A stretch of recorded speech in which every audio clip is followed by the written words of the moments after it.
ท่ได้เว้ยจับกบ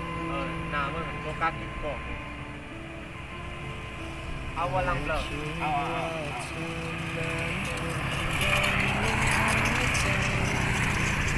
เนี่ย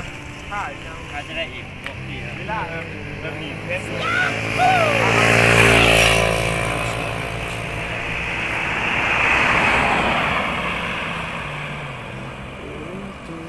แม่หมดเลยจะได้อีกเพชรแบบนี้เพชรลายแค่ได้ดีนะปั้งหมดเดียวแล้วเรือได้มึงนะเท่ๆด้วยเท่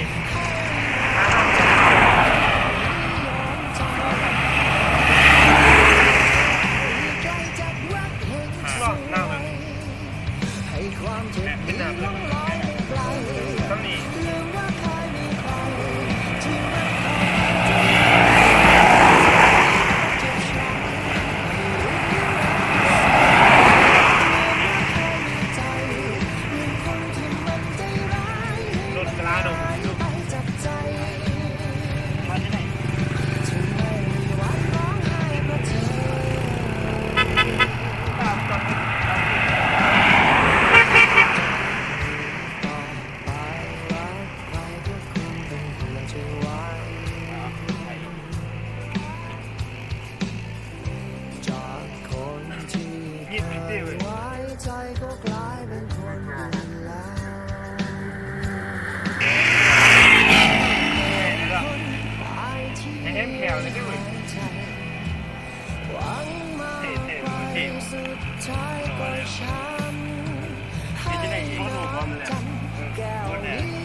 เอาไปนี่ครับใช่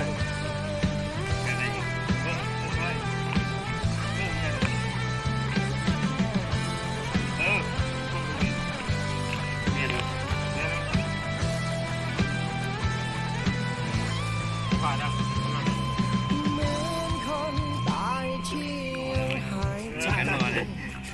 เดี๋ยว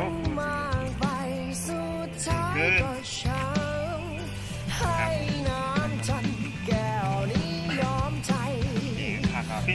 ร้านสุดท้ายแล้วนางแบบมันหลังอ่ะ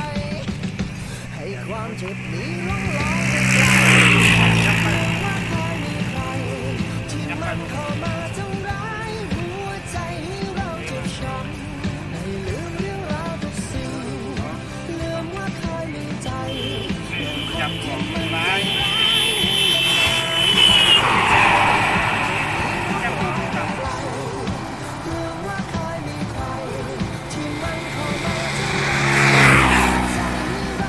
ช่วงอ่ะเอาไปช่วงอ่ะปิดเลยปิดมัน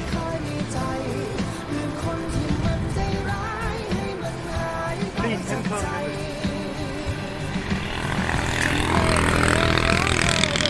โอ้ยนะไปตามคลิปถ่ายรูปสนิทกันฉากที่สองนี่การซีจบสนิทนะสีงามก็งามกับเบิ้งน้ำกันเดี๋ยวไปเนี่ยเดี๋ยวพูด